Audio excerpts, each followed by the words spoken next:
story that we brought you in the spring out of Libertyville High School, District 128.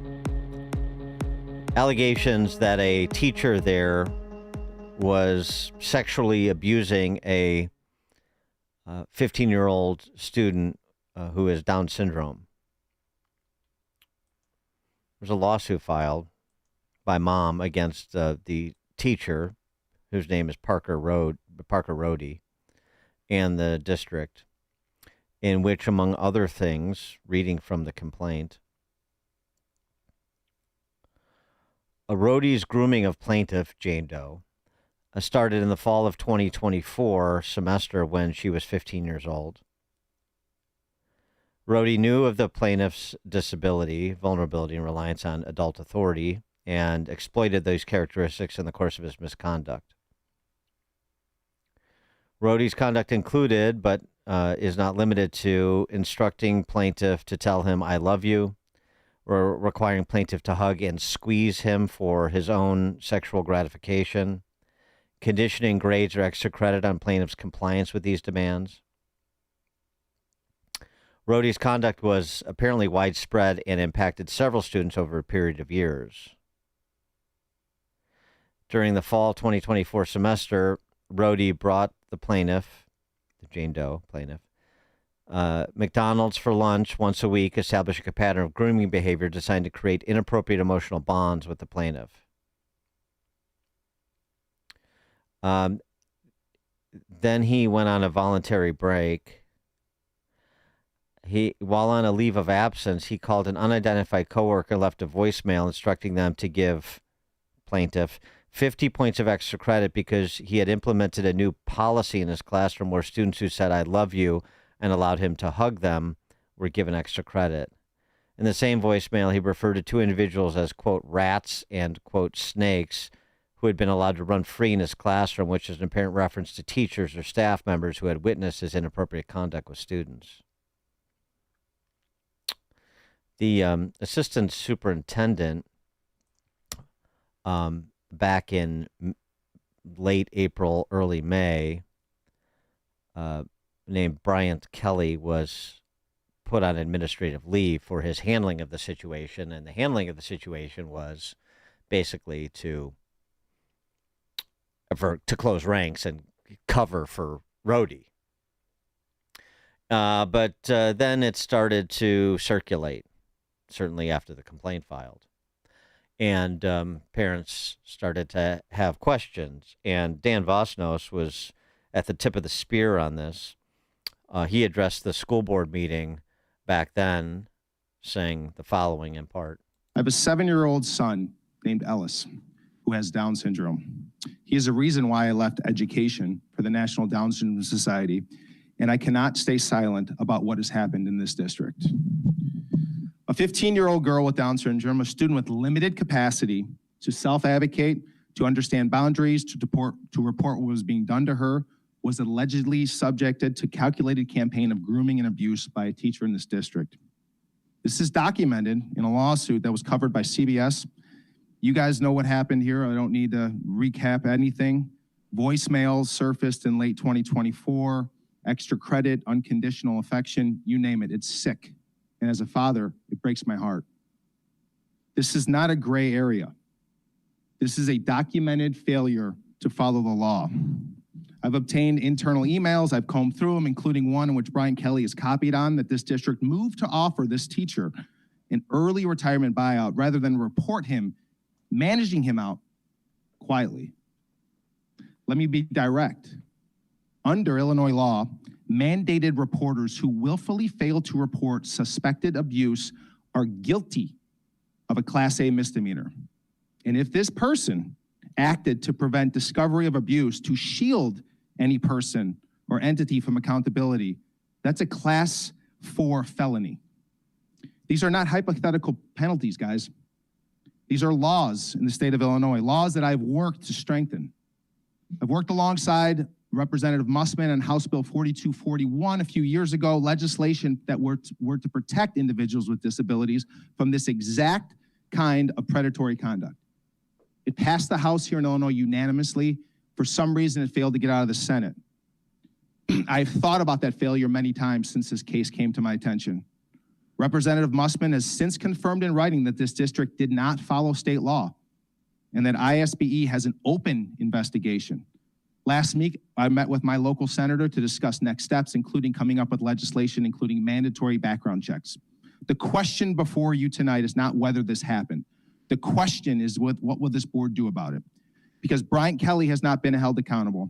The silence of this institution is being watched by legislators, advocates, and my community, and every family in this district.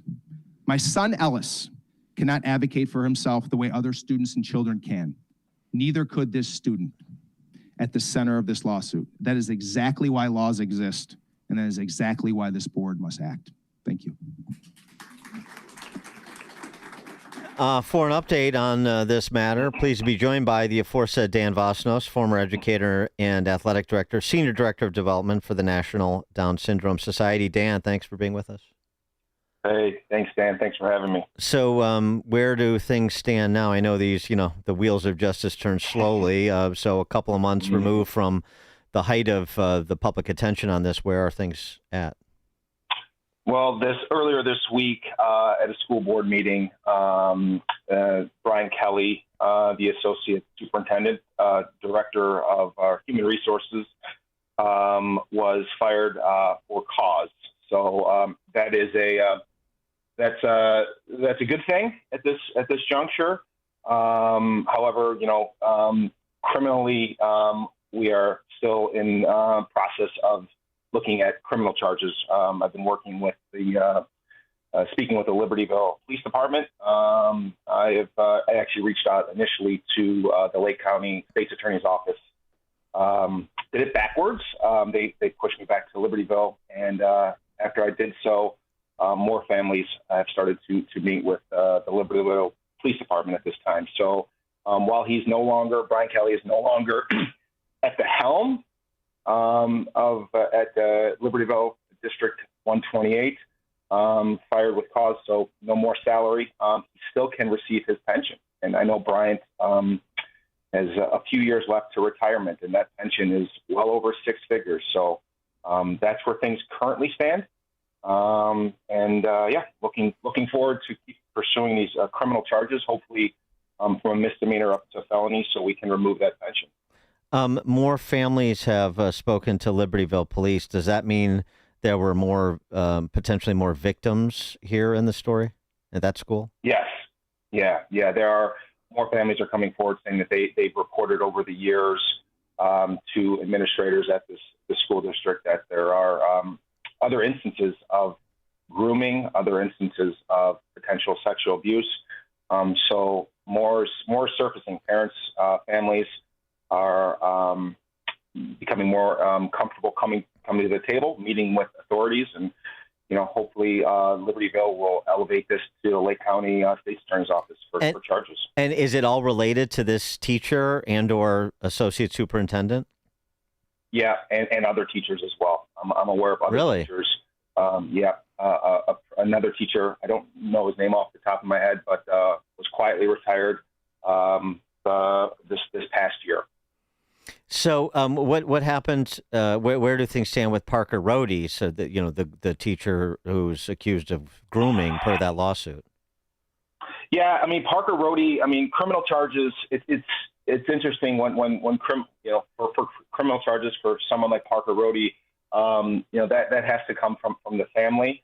And when you have a child with disabilities like I do, it is that child's word against the adult's word. So it's very challenging for criminal charges to be filed against an educator or an adult when you're dealing with someone vulnerable, when you're dealing with someone with disabilities, because they are the ones in the room with the police department and the officers and the detectives sharing their side of the story. And sometimes that side of the story, depending on that child's cognitive ability is, I really loved my teacher, right, at that point in time. So that's why criminal charges in these cases are hard.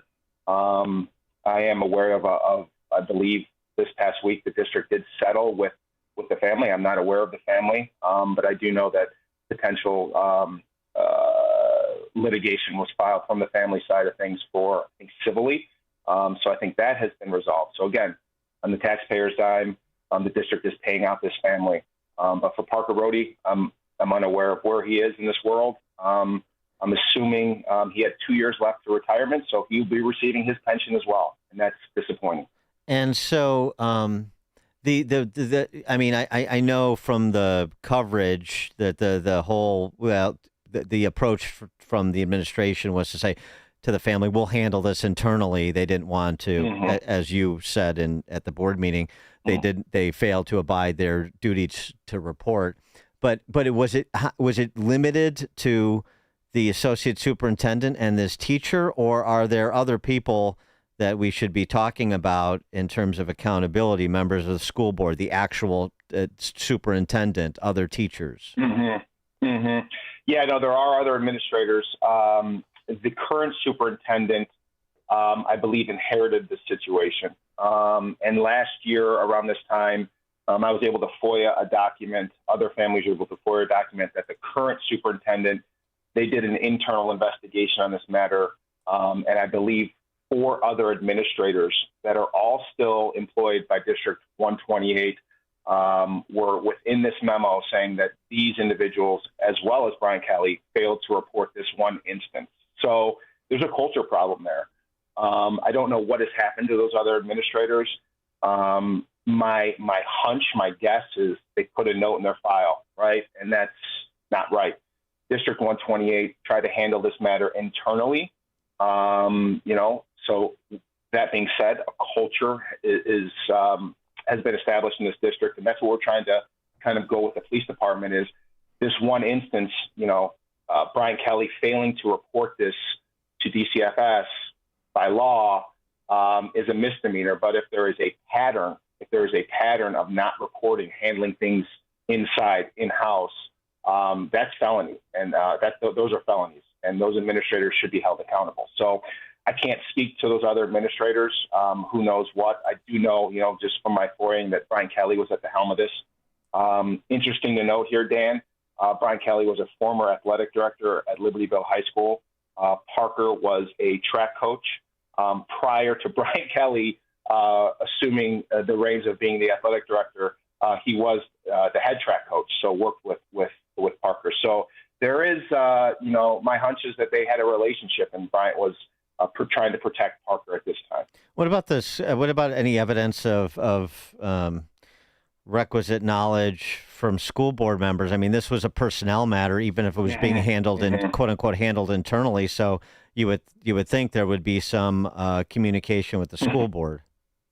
You would, and shockingly, Dan, the school board president last April or May, he quote unquote retired. And as you know, you don't retire from an elected position. You resign. And so his name eludes me at this time. But in, I believe, May or June of last year, the school board president, who'd been serving for over a decade, he resigned midterm. Absolutely. Yeah. Yeah. Mm-hmm. Yeah. Gee, that's so there interesting. You go. Mm-hmm. Right. Yeah. And you say more parents are coming forward. I mean, I assume you've spoken with some of them.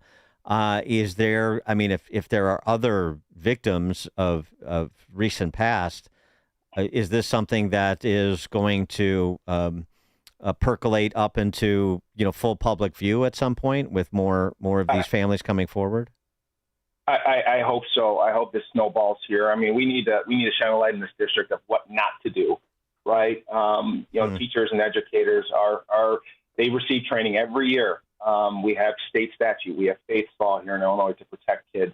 We need to strengthen those laws when it comes to kids with disabilities. And that's something, I've got some meetings set up with some legislators to try to strengthen these laws and shine a light. But yes, I hope that more families, and if there are families listening on the other end here that have had, that have reported suspected abuse of their children in this district, to come forward to call the Libertyville Police Department so we can make an example of what not to do when it comes to protecting students. Dan Vosnos, former educator and athletic director, also senior director of development for the National Down Syndrome Society. Dan, thanks for joining us and updating us. Appreciate it. Thanks, Dan. Have a great day. You too. And Dan Vosnos joined us in the alphawealthgroup.com answer line. The stories you need to know to start your day. This is Chicago's Morning Answer on AM 560. The Answer. Hi, I'm Ken Mariotti, owner of Woodland Windows and Doors, a third-generation family-owned business since 1969. We know you're bombarded by choices when shopping for new windows or doors, so we're inviting you to experience the Woodland difference. For decades, we have been transforming living spaces with Marvin Windows, a fifth-generation family business. Marvin replacement windows have been known to increase the warmth of your cold rooms by 10 degrees. Think about that.